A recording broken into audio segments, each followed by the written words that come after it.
Programa Fora da Curva. Jornalismo, crítica e diversidade.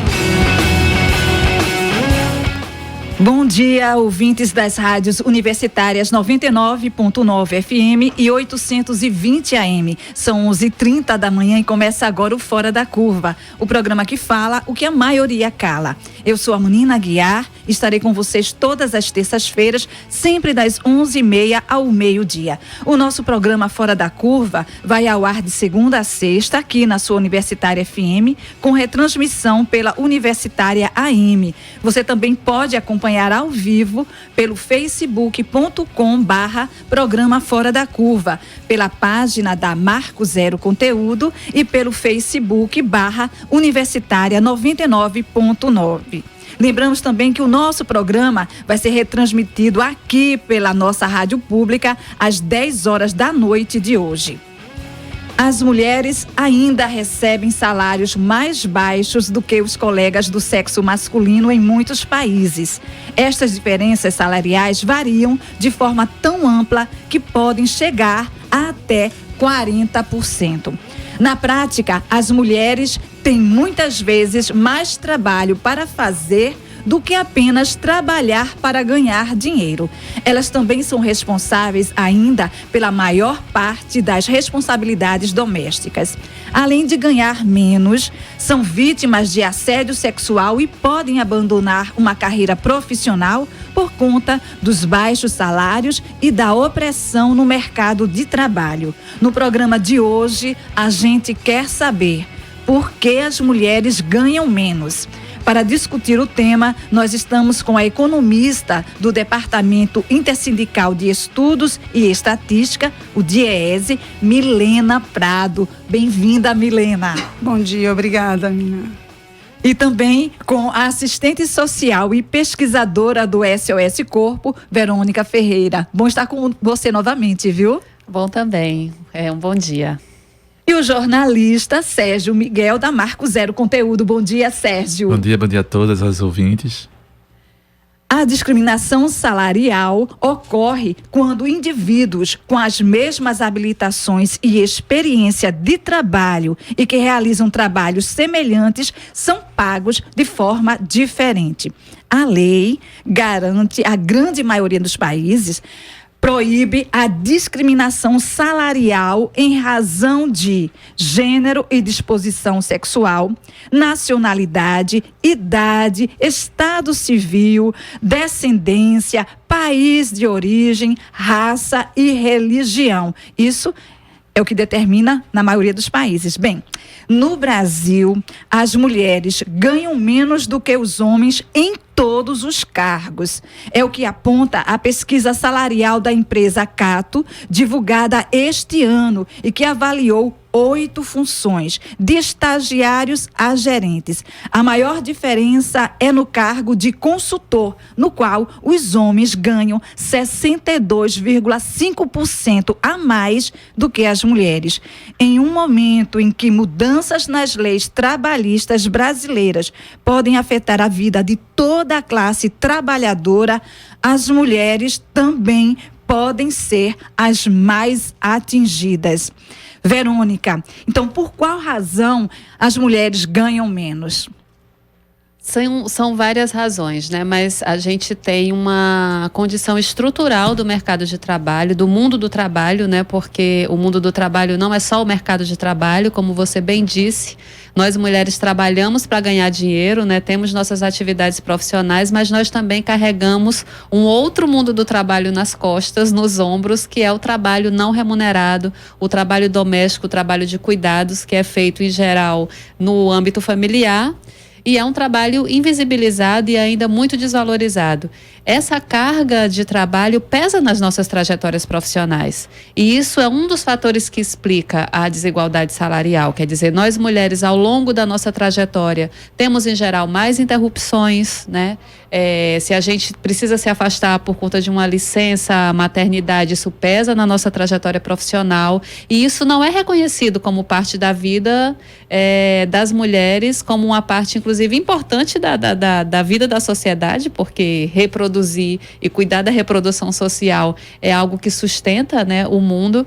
E, em geral, isso é visto e é um ônus na trajetória das mulheres. Mas isso é apenas um fator, né? A gente tem ainda o fator discriminação propriamente. Nós mulheres estamos, em geral, muitas vezes mais qualificadas, de uma maneira geral, do que os homens. Se a gente pega os dados gerais de qualificação, de escolaridade, as mulheres já são hoje melhor qualificadas, têm mais escolaridade, mas, no entanto, nós ainda estamos nos postos de serviço, majoritariamente, que são mais desvalorizados e pior remunerados. Nos serviços, por exemplo, né, serviços domésticos, quer dizer, quanto mais aquela função é vista como uma função feminina, mais desvalor ela tem. E isso é o que responde por grande parte da discriminação que a gente vive. E na sua visão, Milena?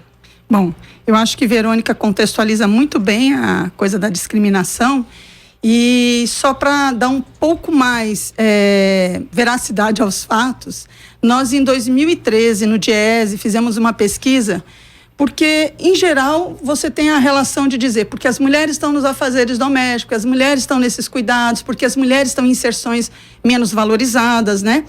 Então, a gente fez uma pesquisa muito restrita às regiões metropolitanas nas quais a gente fazia a pesquisa da PED, do DIEESE, e a gente tentava tratar grupos ocupacionais homogêneos e grupos ocupacionais heterogêneos. O que eu quero dizer com isso? Sim. Que onde eu tenho grupos ocupacionais homogêneos, que homens e mulheres ocupam na mesma proporção essas inserções, eu também tinha diferença de remuneração.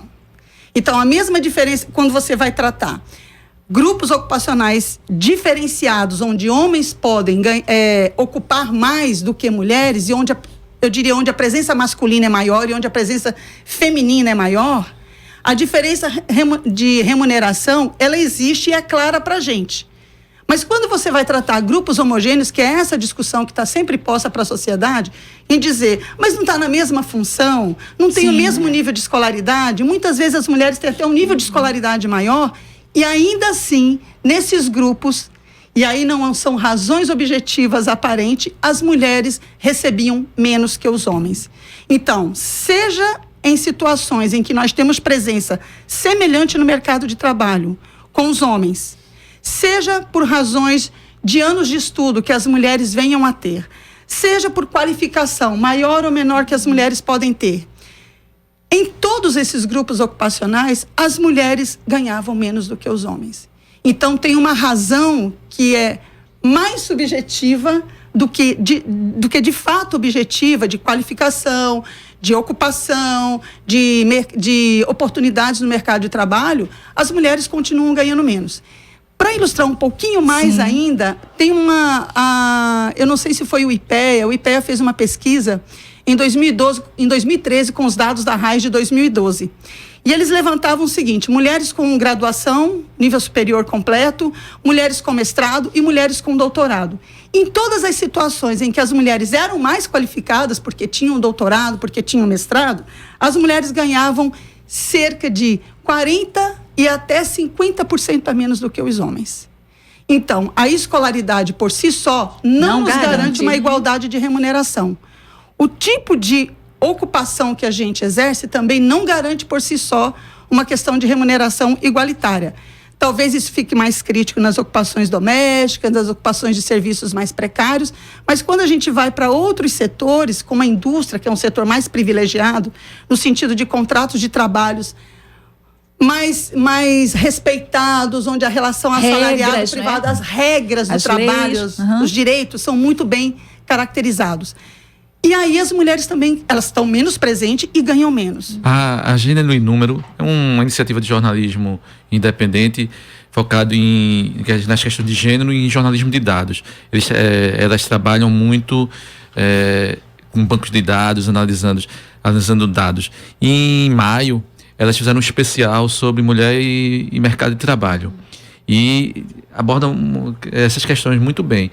Eu estou lembrado de um ponto que ilustra isso também, que vocês podem até analisar. Elas observaram, analisando os dados, que à medida que exige mais qualificação e que os cargos são melhores remunerados, a discrepância entre homem e mulher é maior. Na base, essa discrepância é menor. Mas à medida que a qualificação exigida é maior, essa discrepância vai aumentando. Eu chego até, acho, nesse caso de consultor que Melina falou, que é isso. Então, vai aumentando. É uma questão interessante. Quando o bolo é maior, ele é pior dividido. Aí, né? À medida que esse bolo vai aumentando, ele vai ficando pior dividido. Verônica, tu achas que dentro desse contexto todo, a gente poderia colocar a questão do machismo, então, da saída do homem nesse status de poder como o servidor, né, o provedor? Isso influi, isso é cultural ainda, certamente, inclusive no campo do trabalho? Há o fator discriminação. Há o fator discriminação, que é esse elemento subjetivo que a Milena traz.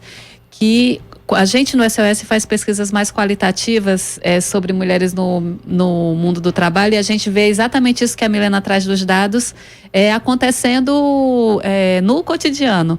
Então, para dar 2 exemplos. Um mais da indústria da construção civil. Nós fizemos uma pesquisa qualitativa sobre mulheres na construção civil, porque era uma ocupação majoritariamente masculina, mas onde se vinha, né, nos últimos anos com esse boom e tal imobiliário do setor, crescendo a participação das mulheres. E o que a gente encontrava? Encontrava mulheres extremamente qualificadas, recém-saídas de processos de qualificação, mas que não conseguiam romper a barreira da discriminação. Essas mulheres estavam, sobretudo, numa função que se chama ajudante geral, que elas mesmas diziam pra gente que era tudo e não era nada, porque elas faziam tudo e não tinham nenhum tipo de ascensão. E era basicamente o fator discriminação. Mulheres não iam para determinados cargos, porque esses cargos já eram ocupados por homens, que eram as chefias, então não se priorizavam as mulheres.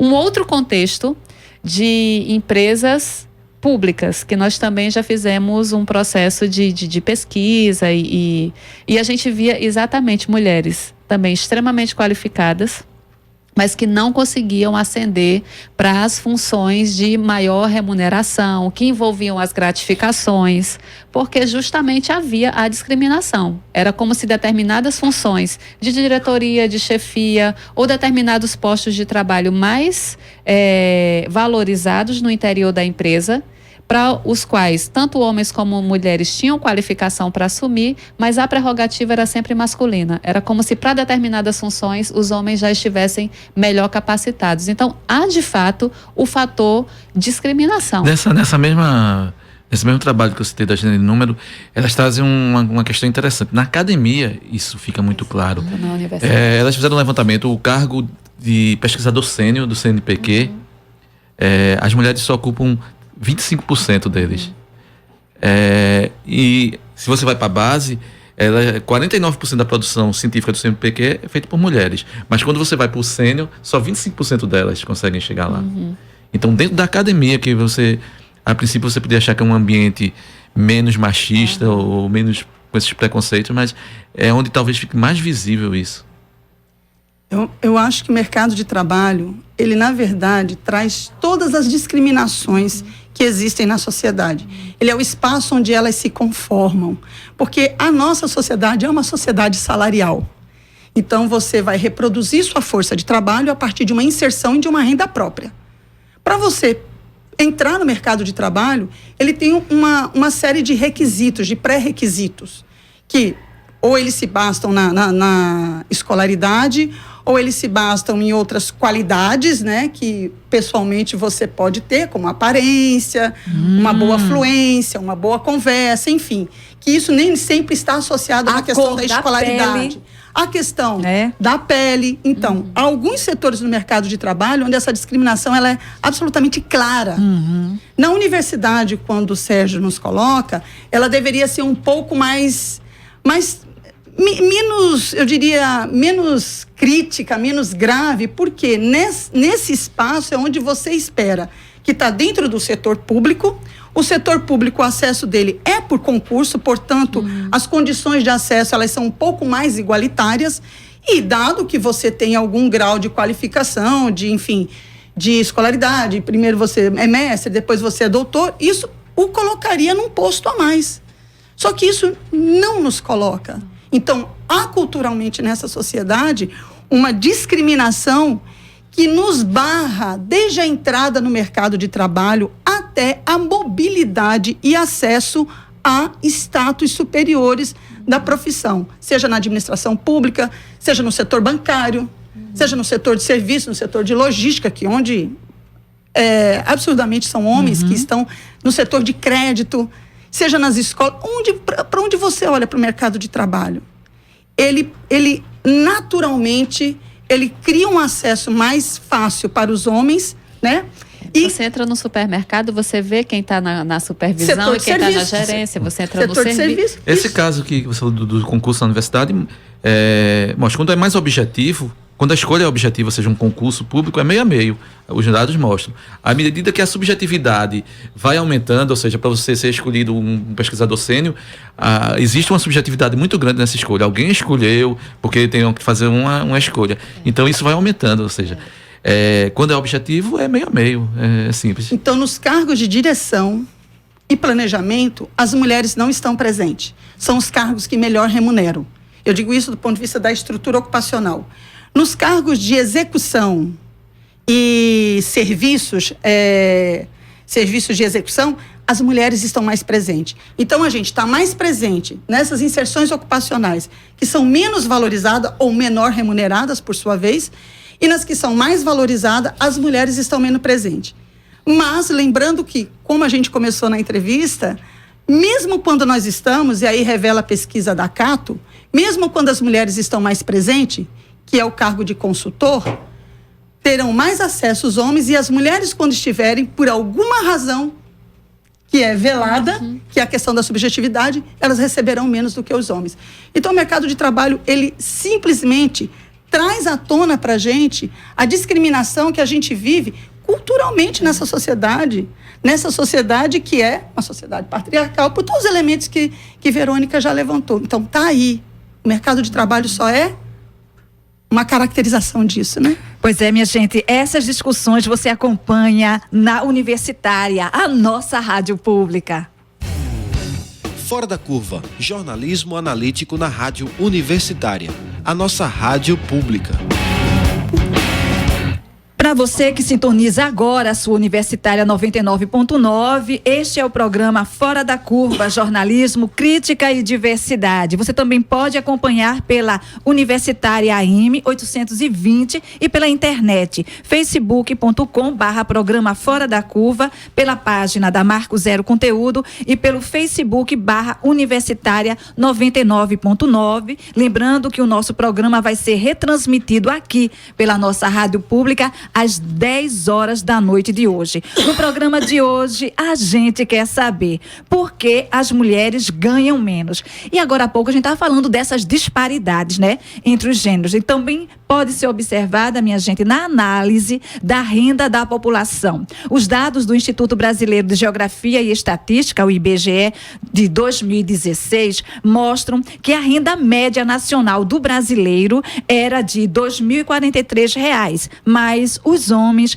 recebiam mais, enquanto eles ganham em média R$ 2.251, nós recebemos R$ 1.762, ou seja, uma diferença de R$ 489. E aí, Verônica, o que o Estado e a sociedade precisam fazer para garantir que haja equiparação salarial, igualdade no campo do mundo do trabalho? Olha, o Estado que nós temos dificilmente vai fazer alguma coisa, né?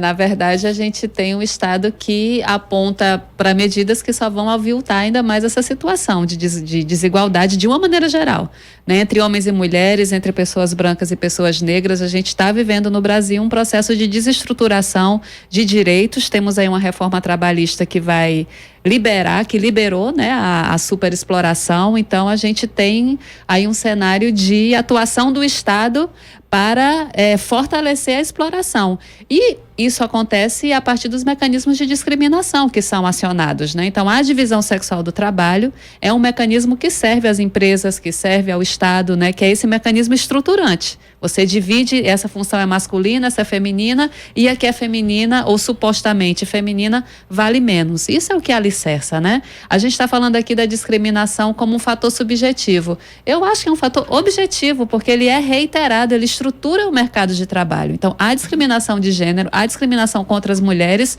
não é algo que vem da subjetividade de um ou outro. É uma condição objetiva, ela acontece, ela se reproduz em diversos espaços, na universidade, na indústria, nos espaços todos, né?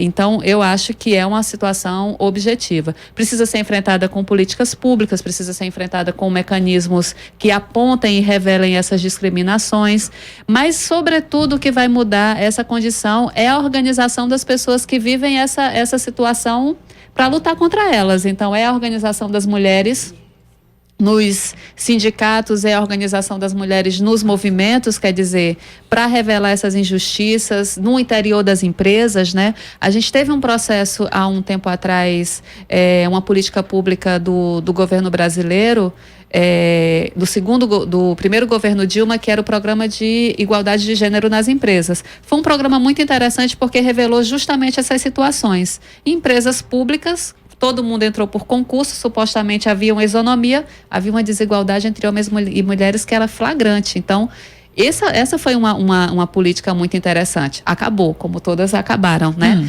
Então, a gente só nos resta agora fortalecer a organização das mulheres trabalhadoras, né? Levar essas discussões para os espaços, inclusive que às vezes são até refratários a fazer esse tipo de debate, né? É difícil você fazer um debate desse na universidade, porque como assim? Aqui na universidade não tem esse tipo de discriminação, mas tem, né? Então, só as mulheres que lá estão podem se organizar e se juntar com outras para revelar essas discriminações e atuar contra elas. Eu acho que é fortalecendo o movimento, é fortalecendo a organização coletiva, é recompondo a nossa organização, a nossa crítica, a nossa atuação contestatória, que a gente vai poder contrarrestar esse estado de coisas, né? Sempre foi assim, continua sendo assim.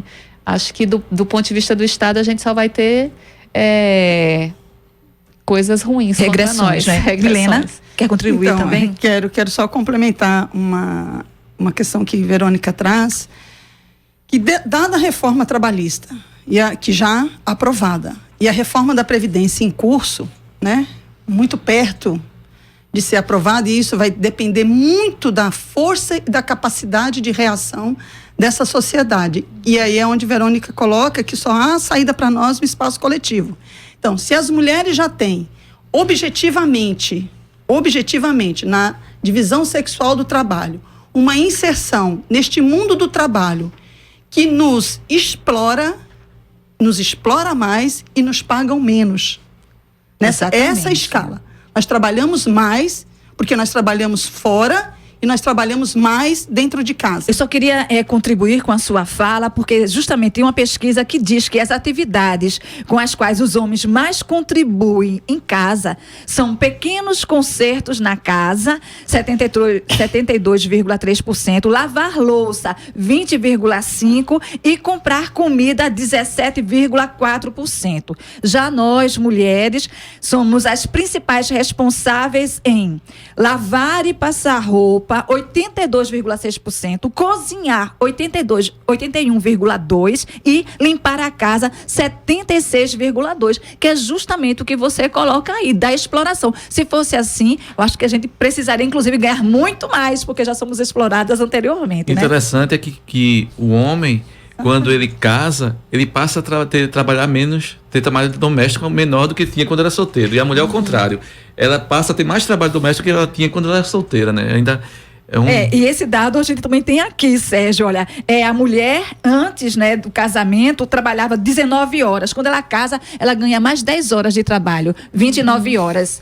O homem trabalhava 12 horas, aí ganha uma horinha a mais para fazer essas coisinhas aqui, que na verdade é uma escapada de casa, né, para ver o ar fresco, ir lá, e voltar para contribuir. Mas continua aí, E Helena. isso certamente, esse trabalho deles, ainda quando fazem numa pequeníssima escala, é considerado como ajuda. Os homens dizem, não, eu ajudo no trabalho doméstico. Os homens não dizem, não, nós compartilhamos o trabalho doméstico. A palavra, a semântica é significativa nessa situação. Então, quando a gente sai para o mercado de trabalho e olhando as reformas que a gente tem pela frente, o que acontece? As mulheres vão trabalhar mais dentro de casa, elas vão trabalhar mais no espaço produtivo, remunerado, e vão levar mais tempo para se aposentar. Então, a reforma da Previdência, o que ela traz para as mulheres, é grave para toda a classe trabalhadora, para homens e para as mulheres.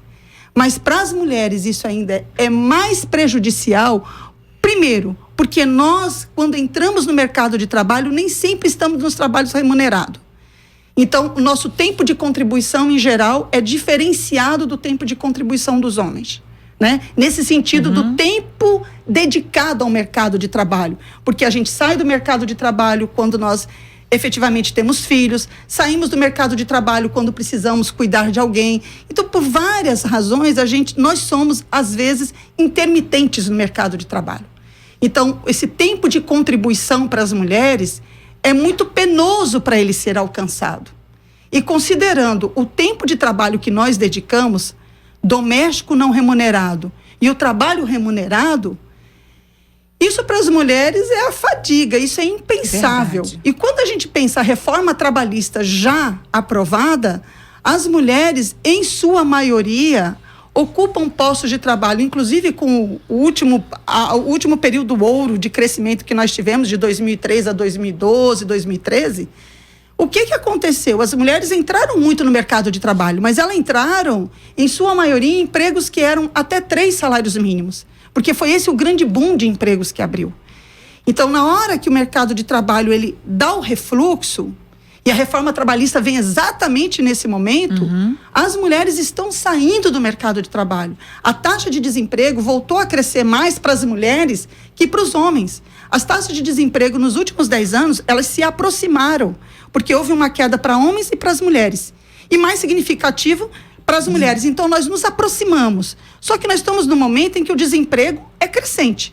E quem está mais saindo desse mercado de trabalho são as mulheres. E as mulheres, quando saem, elas vão certamente para a posição de trabalho autônomas, né? Elas vão fazer um trabalho autônomo, elas vão para o trabalho doméstico. Com carteira é uma felicidade, mas em sua maioria é o trabalho de diarista, de mensalistas sem carteira assinada. Então, isso para as mulheres, do ponto de vista da reforma trabalhista, pensando, nós seremos muito mais afetadas. Porque para a gente entrar nesse mercado de trabalho agora, que a forma vai ser o trabalho intermitente como prioridade, as mulheres certamente não darão conta. E como é que a gente faz isso na relação de contribuição para a Previdência? Ora, se eu não trabalho, não tenho carteira assinada, como eu contribuo? E a porta do paraíso se distanciou, né? Porque aumentou o tempo de contribuição e aumentou a idade mínima necessária. Então, as mulheres certamente serão mais afetadas com isso. Olha, infelizmente, o nosso tempo está assim, na agulhinha. Eu queria que você agora, Verônica, também passasse essa mensagem, né? A nós, mulheres, a resistência é o nosso caminho? Só nos resta resistir, como sempre, né? Eu acho que a gente tem lutas importantes a fazer, né? Como Milena já trouxe. A gente perdeu, apesar de termos nos mobilizado muito, né, a batalha contra a reforma trabalhista. Então, agora vamos ter que nos organizar muito para poder enfrentar o que ela vai significar na prática. E na prática vai significar o quê? A gente já ganha menos e agora a gente vai ter que trabalhar muito mais para ganhar menos ainda. Então, na prática, o que essas reformas significam é isso. Mais tempo para ganhar ainda menos do que a gente já ganha, né? E a gente precisa se somar com as lutas, construir espaços de organização. A gente tem aí a reforma da Previdência que a gente precisa estar mobilizado para derrotar. Então, acho que em cada espaço onde a gente está, em todos os espaços, eu acho que, sobretudo, naqueles espaços que a gente vem discutindo aqui, que são os espaços das empresas públicas, que estão aí também na luta contra a privatização, né? Tem um projeto devastador em curso Então, isso exige da gente muita mobilização, mas também nas universidades, acho que as universidades têm um papel importante a cumprir em termos de crítica, em termos de organização também, e nesse sentido, acho que esse programa justamente é a expressão da universidade cumprindo esse papel de levar informação crítica, de desvelar, de falar sobre o que a sociedade, né, é levada a calar. Então, eu acho que nos resta isso. Se somar nas manifestações, a gente demorou a chegar aqui porque está tendo manifestação, isso é muito bom, então nos resta resistir. E o movimento feminista é um espaço de resistência, convocamos todas também a estar conosco, enfrentando a luta contra a exploração do nosso trabalho dentro de casa, né, no interior da família, no próprio casamento, né, o casamento precisa ser criticado também porque ele é um contrato muito desigual, ainda se a gente considera o trabalho. Então é isso, é lutar. Muito bem, muito obrigada a Milena e a Verônica. Bom, o mundo comemora hoje, 19 de setembro, o aniversário do mestre Paulo Freire. Trata-se de um momento importante para a sociedade pensar o processo educativo enquanto caminho de libertação cultural, social e política. Uma educação que deve ser construída com base nos interesses das classes oprimidas.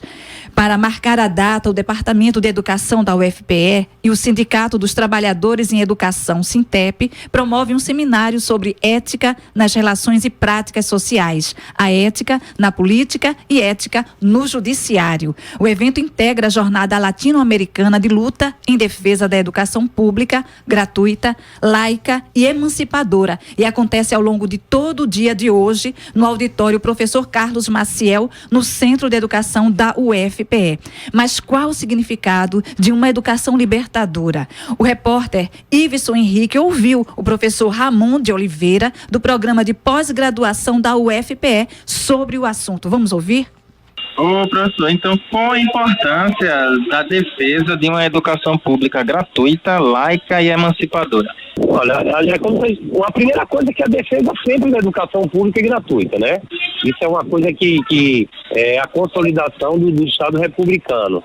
E é fundamental hoje para a juventude, principalmente a juventude mais pobre, que ela exatamente tem acesso à escolarização, tem a oportunidade de chegar à conclusão da educação básica e chegar também ao ensino superior.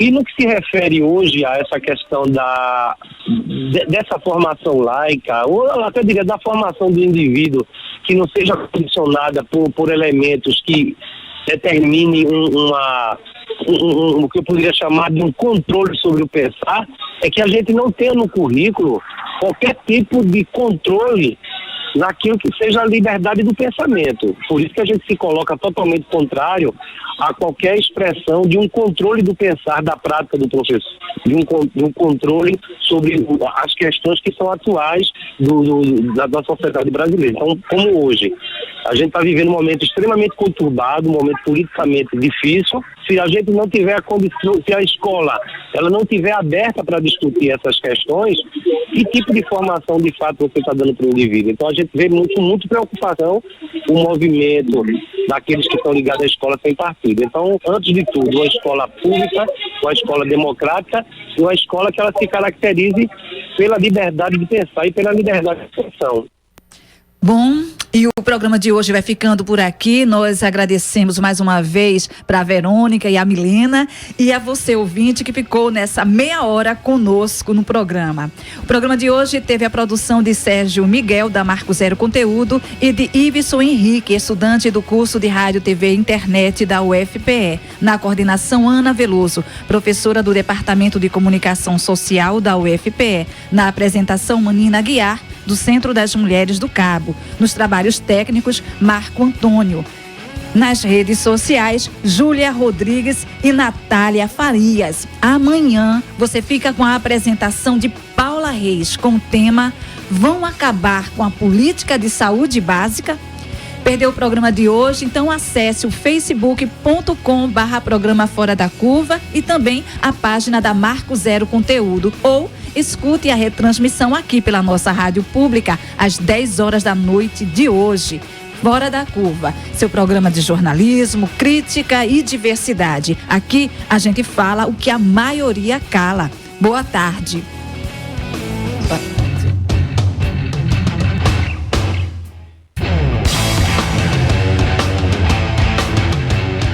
O programa Fora da Curva é uma realização do Departamento de Comunicação Social com o apoio do Departamento de Sociologia, do Núcleo de Design e Comunicação do Centro Acadêmico do Agreste e do Núcleo de Rádio e TV Universitária. Parceria com o Marco Zero Conteúdo, Centro de Cultura Luiz Freire, Centro das Mulheres do Cabo, Centro Sabiá e Terral Coletivo de Comunicação.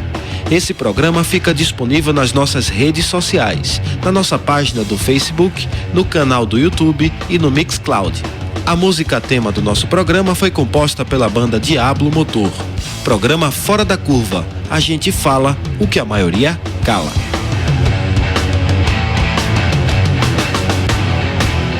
Doze horas.